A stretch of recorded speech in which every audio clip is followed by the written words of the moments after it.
पहले बात करते हैं पावर शेयरों की। और देखिए आपकी लिस्ट पर जो तो दो टॉप में शेयर्स आ रहे थे, वो पहला था सीजी पावर और अदानी पावर। दोनों में शानदार तेजी देखने को मिली है। सीजी पावर करीब 380% चल चुका है, अदानी पावर में 275% की तेजी देखने को मिली है। पावर सेक्टर के लिए हाल फिलहाल में काफी बड़े ट्रिगर थे। पहले तो समर सीजन काफी अच्छा गया क्योंकि पावर की डिमांड में हम देख रहे थे कि रिकॉर्ड लेवल्स, रिकॉर्ड स्तर देखने को मिले।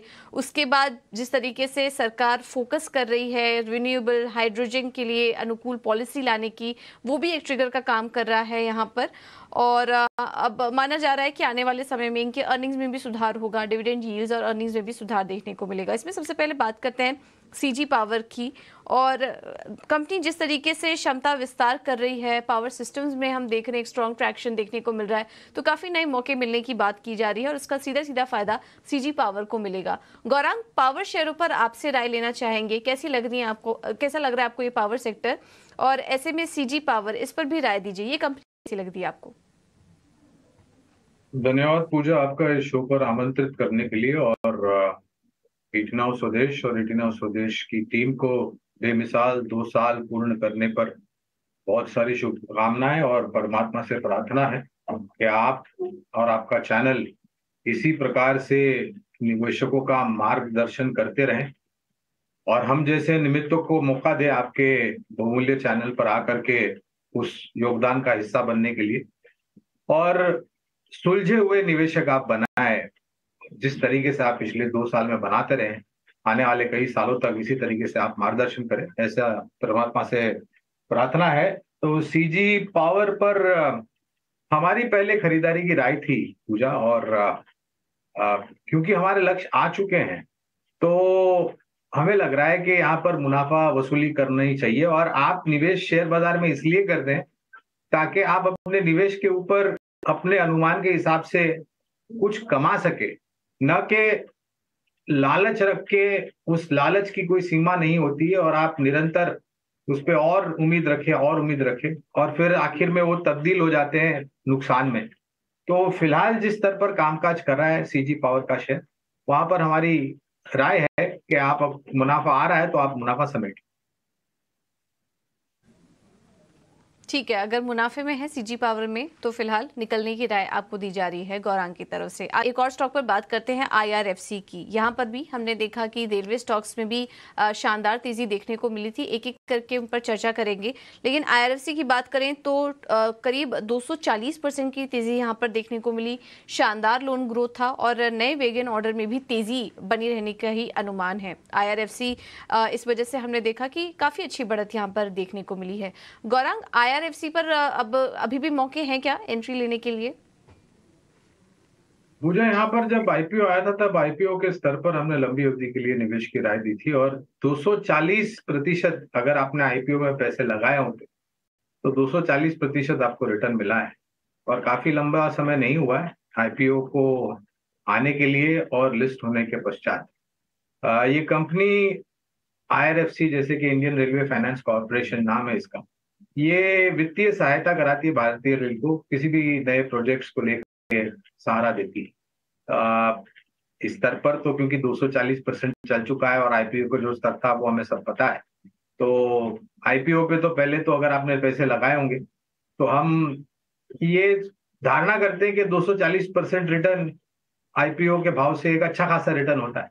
तो नए पैसे तो इस स्तर पे नहीं लगाने चाहिए। हाँ, अगर किसी को मुनाफा समेटना है तो वो थोड़ा बहुत मुनाफा समेट सकते हैं। ठीक है, तो प्रॉफिट बुक करने की राय आपको दी जा रही है आईआरएफसी में। बैंकिंग स्पेस से गौरांग आपसे भी सलाह लेना चाहेंगे, क्या कुछ स्टॉक है आपको जो पसंद आ रहा है या फिर इंडियन बैंक के साथ जाना चाहेंगे?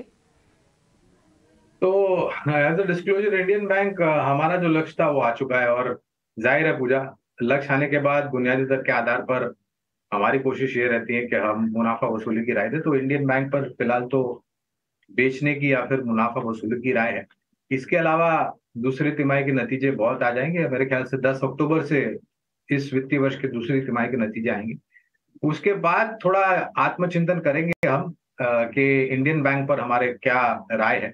लेकिन सरकारी बैंकों में अगर आपको निवेश लायक अगर कोई नाम ढूंढना है तो फिलहाल जो कवरेज है वो स्टेट बैंक ऑफ इंडिया और बैंक ऑफ बड़ौदा पर है। कैनरा बैंक पर भी कवर है, लेकिन वो अंडर रिव्यू है, इसलिए उस पर विशेष रूप में टिप्पणी नहीं करेंगे। लेकिन बैंक ऑफ बड़ौदा और स्टेट बैंक ऑफ इंडिया, ये दोनों ही नाम अच्छे लगते हैं। ठीक है, तो मिड कैप बैंकिंग स्टॉक्स पर भी आपको राय दे दी गई है, और चाहें तो लार्ज कैप बैंकिंग में भी एसबीआई, बैंक ऑफ बड़ौदा में अभी भी अवसर दिखाई दे रहे हैं। आपसे भी समझना चाहेंगे होटल स्पेस आपको कैसा लग रहा है, और इंडियन होटल्स पर क्या सलाह देंगे? कुछ क्षण चाहूंगा ये पूरे क्षेत्र पर बात करना, हॉस्पिटैलिटी या फिर होटल इंडस्ट्री के लिए। पहली तिमाही के नतीजे के बाद कमूमन सभी जो बड़ी होटल्स हैं, ब्रांडेड होटल्स, उन्होंने मैनेजमेंट ने टिप्पणियां की थी आने वाले 3 सालों में बहुत बड़ी मात्रा में नए प्रोजेक्ट्स या फिर नए एसेट्स या फिर नई होटल्स खोलेंगे, जिससे जो रूम एडिशन है वो बहुत बड़ी मात्रा में होगा। दूसरी बात, कोरोना के पश्चात, महामारी के पश्चात मेरे ख्याल से जो रूम के रेट्स है वहां पर वृद्धि हमने देखी है, अब तक करीबन 15% के आसपास या उसके कुछ ज्यादा। आने वाले समय में ये जो 15% की वृद्धि है रूम रेट्स में, ये शायद आपको 20-25% तक जाती हुई दिखाई देगी। एक बहुत बड़ा स्पोर्ट्स इवेंट आने वाला है, वर्ल्ड कप, शादी ब्याह का भी समय आएगा, लोग छुट्टियों के लिए भी मुसाफरी करेंगे और कामकाज को लेकर के भी मुसाफरी करेंगे। तो हमारा अनुमान ये कहता है कि जो ऑक्यूपेंसी है रूम्स की, वो भी काफी ऊपर के स्तर पर होगी। अगर रूम ऑक्यूपेंसी ऊपर की तरफ होती है पूजा, तो स्वाभाविक है आमदनी भी उतनी बेहतर होगी। तो इंडियन होटल्स पर हमारी फिलहाल खरीदारी की राय है। लक्ष्य बहुत करीब है, करीबन 430-431 के आसपास हमारा लक्ष्य है। लेकिन ये जो समीकरण आपके सामने रखा है, अगर इसका प्रभावशाली असर आंकड़ों पर पड़ेगा दूसरी तिमाही में, तो ये लक्ष्य को हम ऊपर की तरफ लेके जाएंगे। ठीक है, तो 431 के लक्ष्य के लिए आप यहाँ पर खरीदारी कर सकते हैं अगले 1 साल के लिए। इसी आसपास का टारगेट अविनाश भी दिख रहे थे, तो दोनों को ही ये स्टॉक अच्छा लग रहा है, आप यहाँ पर रणनीति बना सकते हैं। ट्रेडर्स फेवरेट स्टॉक की, और वो है सुजलॉन एनर्जी। ये ट्रेडर फेवरेट तो है ही, और इसके अलावा हम देख रहे हैं कि किसी ने अगर लॉन्ग टर्म से लंबे समय से इसमें होल्डिंग बनाई रखी होगी तो उन्हें भी काफ़ी फायदा हुआ होगा। लॉन्ग टर्म निवेशक भी इस तेज़ी में काफ़ी अच्छा मुनाफा कमा के गए होंगे।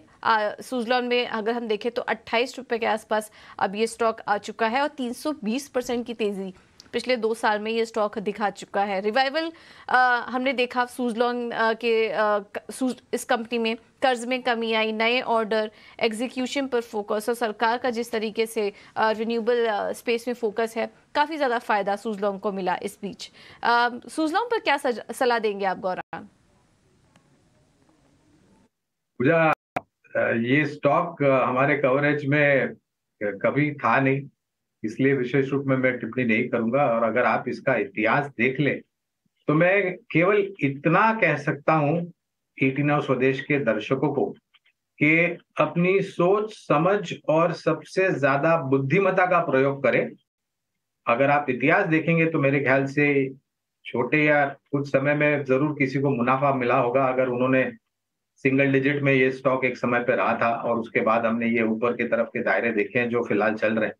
लेकिन आप उससे पहले का इतिहास निकाल के देखें तो 3-4 साल पहले भी अगर किसी ने निवेश किया होगा, वो आज के तारीख में भी नुकसान में है।